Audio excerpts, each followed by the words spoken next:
Itu disebabkan justru karena ketersediaan yang layak bagi industri itu tidak ada. Bilang banyak sampah yang bisa tersedia atau banyak sampah yang sudah tersedia di Indonesia. Boleh nggak datanya dapat dari mana? Saya sampai menyampaikan, tolong kasih ke saya data sampah kertas ya. Saya bukan tanya sampah pada umumnya. Saya tanya sampah kertas. Kalau ada, tolong beritahu ke saya ambil semua, asal dengan catatan sampah kertas tersebut layak dan sesuai dengan standar yang diperlukan oleh industri.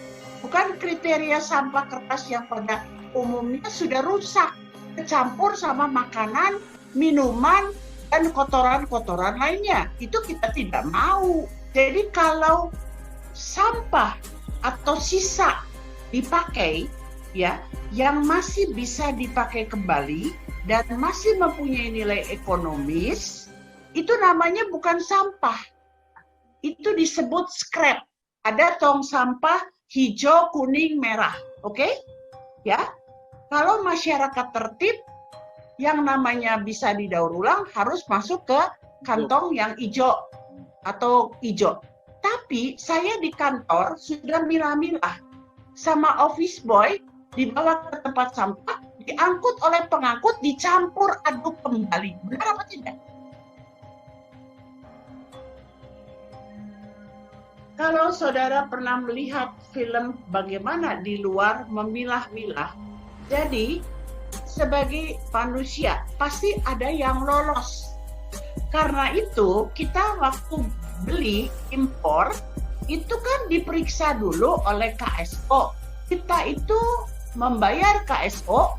KSO itu surveyor yang ditunjuk oleh pemerintah, dalam hal ini adalah Kemendak, untuk melakukan inspeksi di sana, di tempat negara asal.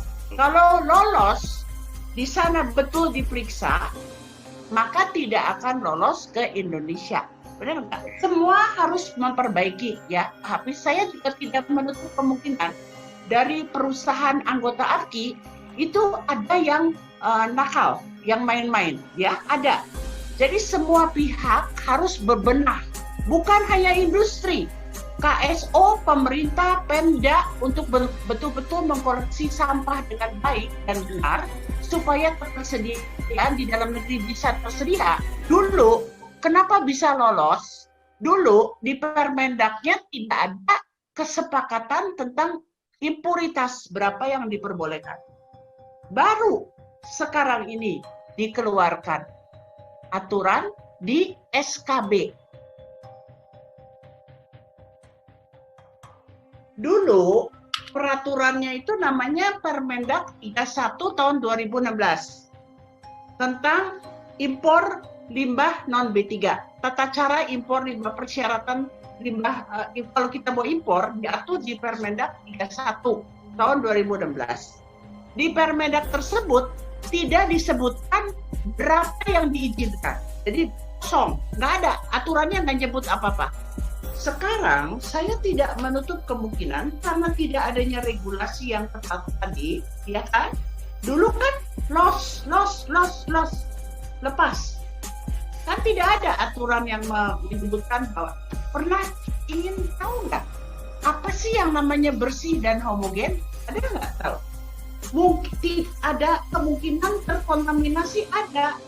Makanya standar internasionalnya ada impuritas. Diperbolehkan, ya kan?